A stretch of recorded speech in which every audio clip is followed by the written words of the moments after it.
I ask you right now to name one dream you've been putting off. Most of you wouldn't need more than, say, 3 seconds. A book you want to write, a business you want to start, a degree you want to finish, or even a relationship you want to repair.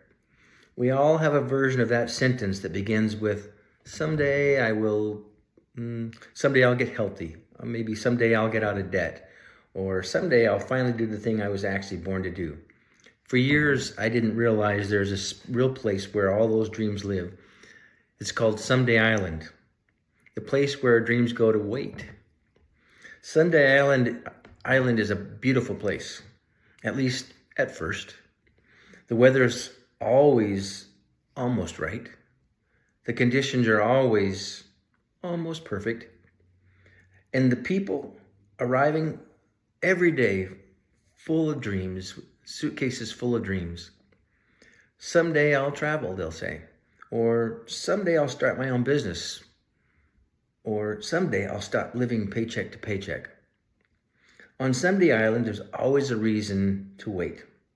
When the kids get older, or when work slows down, or when I'm out of debt, when I have more confidence, more time, more money. You know all of those.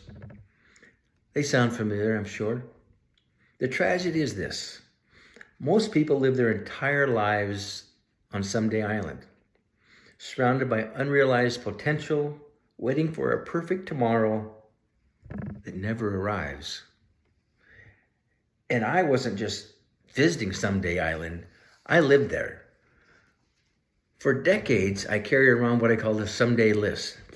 Some of you may call it a bucket list or a to-do list. But it wasn't a to-do list. It was when life finally cooperates with me list. And on that list were things like write a book, build a business that actually matters, get my financial life in order, help people escape the same traps I felt stuck in. Every year, I had the same ritual. I'd pull out this list, grab a fresh pen, and think, this is it. This is the year I'll finally do it. And then life would happen. Work, bills, family responsibilities, exhaustion. I was starving dreams so I could feed my schedule.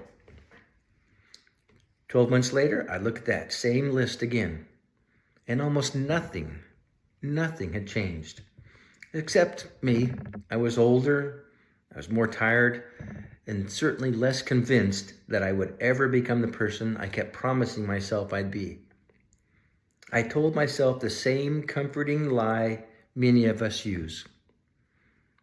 I'll get to it someday. But here's the hard truth I had to face.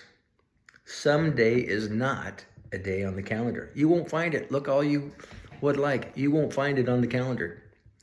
It tells us, it's a story we tell ourselves to procrastinate and make it feel respectable or acceptable.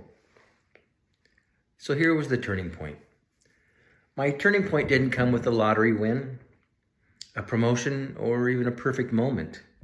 It came with something far, far less dramatic and far more powerful. One day, after yet another year of big promises and small follow-throughs, I was staring at someday, that list that I'd been carrying for so long, and I felt this wave of realization. The problem isn't my dreams. The problem is my agreement. I had made secret agreements with myself that sounded like, if I can't do it perfectly, I won't start. Or if I can't overhaul my whole life, there's no point in doing a little.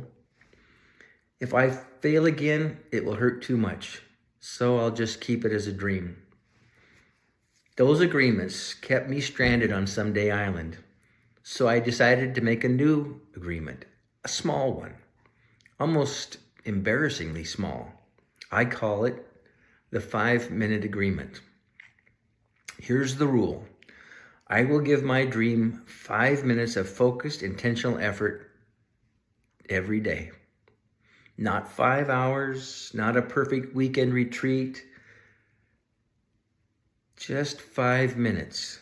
5 minutes writing, 5 minutes of planning, or 5 minutes reading something that grows me.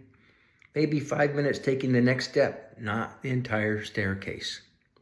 And here's the second part. You don't have to feel guilt. You don't need to beat yourself up. No telling yourself that's not enough, because you already made the 5-minute agreement. If I show up for 5 minutes, that day was a win. Now, that sounds almost ridiculous, right? What can you do with 5 minutes? We're used to dramatic transformation stories. We love the overnight success, the all or nothing reinvention. But I discovered something, and that's why I'm sharing this with you. Those 5 minutes weren't about productivity. They were about identity. Every time I showed up for 5 minutes, I was sending a message to my subconscious. I'm not the person who only talks about dreams anymore. I'm the person who takes action today. Those tiny actions started to rebuild something I had quietly lost. Trust in myself.